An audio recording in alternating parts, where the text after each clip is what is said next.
ഓം നമോ നാരായണായ നമ. സ്വാമി ശരണമയ്യപ്പ. നമസ്കാരം. എല്ലാ പ്രിയ പ്രേക്ഷകർക്കും തൃപ്പാദമഠം യൂട്യൂബ് ചാനലിൻ്റെ പുതിയൊരു വീഡിയോയിലേക്ക് ഹാർദവമായ സ്വാഗതം. ആദ്യമായി ചാനൽ കാണുന്നവർ ചാനൽ സബ്സ്ക്രൈബ് ചെയ്യുകയും തൊട്ടടുത്തുള്ള ബെൽ ബട്ടൺ ആളെന്നുള്ളത് തിരഞ്ഞെടുക്കുകയും ചെയ്യുക. കൂടാതെ വീഡിയോ കാണുന്നവർ വീഡിയോ മുഴുവനായും കാണുവാൻ ശ്രമിക്കുക. ഈ മാസത്തെ ഗ്രഹസഞ്ചാരം എന്ന് പറയുന്നത് ഒക്ടോബറിൽ ആദിത്യൻ കന്നി തുലാം രാശികളിലായിട്ടാണ് സഞ്ചരിക്കുന്നത്. ആദിത്യൻ ഒക്ടോബർ 16 വരെ കന്നി രാശിയിലായിരിക്കും.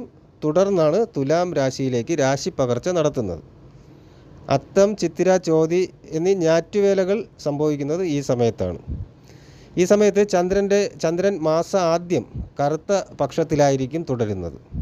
ഒക്ടോബർ 2 കറുത്ത വാവായിരുന്നു. ഒക്ടോബർ 4 മുതൽ 13 വരെയാണ് നവരാത്രി കാലം വരുന്നത്. ഒക്ടോബർ 13 വിജയദശമി ആയിരിക്കും. ഒക്ടോബർ 17 പൗർണമി ആയിരിക്കും. ഒക്ടോബർ 31 വ്യാഴാഴ്ച ദിവസം ദീപാവലി അല്ലെങ്കിൽ നരക ചതുർദശി ആയിരിക്കും. ശനി കുംഭം രാശിയിൽ ചതയം നക്ഷത്രത്തിൽ വക്രഗതിയിൽ തുടരുന്ന സമയമാണ്. വ്യാഴം ഇടവം രാശിയിൽ മകയിരത്തിലായിരിക്കും സഞ്ചാരം. രാഹു മീനം രാശിയിൽ ഉത്രട്ടാതിയിലും കേതു കന്നി രാശിയിൽ അത്തത്തിലും സഞ്ചരിക്കുന്ന സമയം. ബുധൻ കന്നി രാശിയിലാണ് സഞ്ചാരം. ഒക്ടോബർ 10 കഴിയുമ്പോൾ 10 തുലാം രാശിയിലേക്കും 30 വൃശ്ചികത്തിലേക്കും സംക്രമിക്കുന്നു. ഒക്ടോബർ 19 വരെ ബുധന് മൗഢ്യാവസ്ഥയും ഉണ്ടായിരിക്കും. ശുക്രൻ മാസത്തിൻ്റെ തുടക്കത്തിൽ തുലാത്തിലാണ്. ഒക്ടോബർ 13 വൃശ്ചികത്തിൽ പ്രവേശിക്കും. ചൊവ്വ മാസാരംഭത്തിൽ മിഥുനം രാശിയിലാണ്. ഒക്ടോബർ 20 നീചക്ഷേത്രമായ കർക്കിടകത്തിൽ പ്രവേശിക്കുകയും ഒക്ടോബർ 28 വരെ ചൊവ്വ പുണർതം നാളിലുമായിട്ട് തുടർന്ന് പൂയത്തിലേക്കും രാശി പകർച്ച സംഭവിക്കുകയും ചെയ്യുന്നു. ഈ ഗ്രഹനിലയുടെ അടിസ്ഥാനത്തിലാണ് മകയിരം നക്ഷത്ര ജാതകർക്ക് ഈ ഒക്ടോബറിൽ ഏതൊക്കെ രീതിയിലാണ് ജീവിതത്തിൽ വന്ന് അനുഭവിക്കുന്ന ഫലങ്ങൾ എന്നുള്ളതിനെക്കുറിച്ചാണ് വിവരിക്കുന്നത്.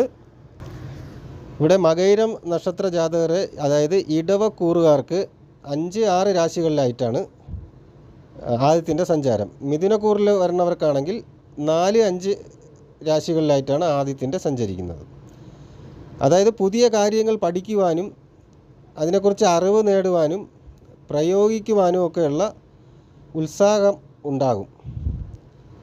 മീനക്കൂറുകാർക്ക് അലസത കുറച്ച് കൂടിയിരിക്കും.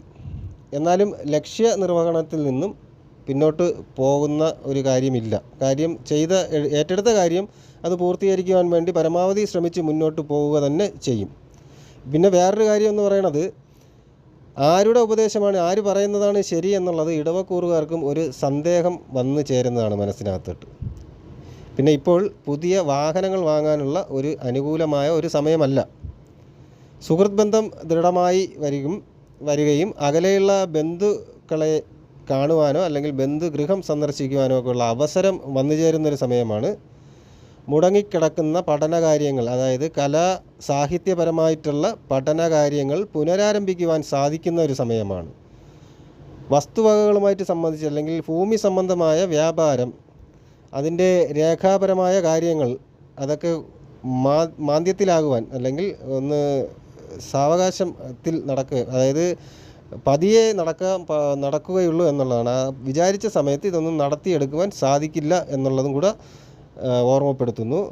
രക്ഷിതാക്കൾക്ക് മക്കളുടെ, അതായത് എടുത്തു പറഞ്ഞാൽ പെൺമക്കളുടെ വീട്ടിൽ പോയി താൽക്കാലികമായി താമസിക്കേണ്ടി വരുന്ന ഒരവസ്ഥയും കൂടെ ഈ സമയത്ത് ഉണ്ടാകാം.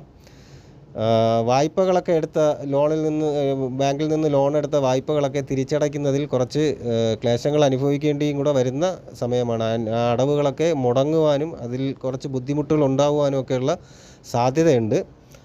അപ്പോൾ മകയിര നക്ഷത്ര ജാതകർ നിങ്ങളുടെ ജാതകം കൂടി വിചിന്തനം ചെയ്ത് പരിശോധിച്ച് ഇപ്പോഴത്തെ ദശ, അന്തർദശ, അപഹാരം എന്നിവ ഏതൊക്കെയാണെന്ന് മനസ്സിലാക്കി ഗ്രഹദോഷ പരിഹാരങ്ങൾ യഥാവിധി ചെയ്ത് ദോഷപരിഹാരങ്ങൾ നടത്തി ഈശ്വരപ്രാർത്ഥന, ക്ഷേത്രദർശനം എന്നിവ നടത്തി മുന്നോട്ട് പോയി കഴിഞ്ഞാൽ കുറച്ച് അനുകൂലമായ കാര്യങ്ങൾ കൂടി സംഭവിക്കാനുള്ള സാധ്യത കാണുന്നുണ്ട്.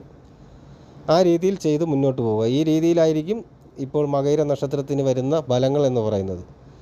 ഈ വീഡിയോ നിങ്ങൾക്ക് ഉപയോഗപ്രദമാണെന്ന് തോന്നിയാൽ വീഡിയോ മറ്റുള്ളവർക്ക് കൂടി ഷെയർ ചെയ്ത് കൊടുക്കുക, വീഡിയോ ലൈക്ക് ചെയ്യുക. കൂടാതെ നിങ്ങളുടെ വിലയേറിയ അഭിപ്രായങ്ങൾ, നിർദ്ദേശങ്ങൾ എന്നിവ കമൻ്റായിട്ട് രേഖപ്പെടുത്തുക. എല്ലാ നല്ലവരായ പ്രേക്ഷകർക്കും ജഗദീശ്വരൻ നല്ലത് വരുത്തട്ടെ എന്ന് പ്രാർത്ഥിക്കുന്നു. ശുഭദിനം നേരുന്നു. നന്ദി, നമസ്കാരം.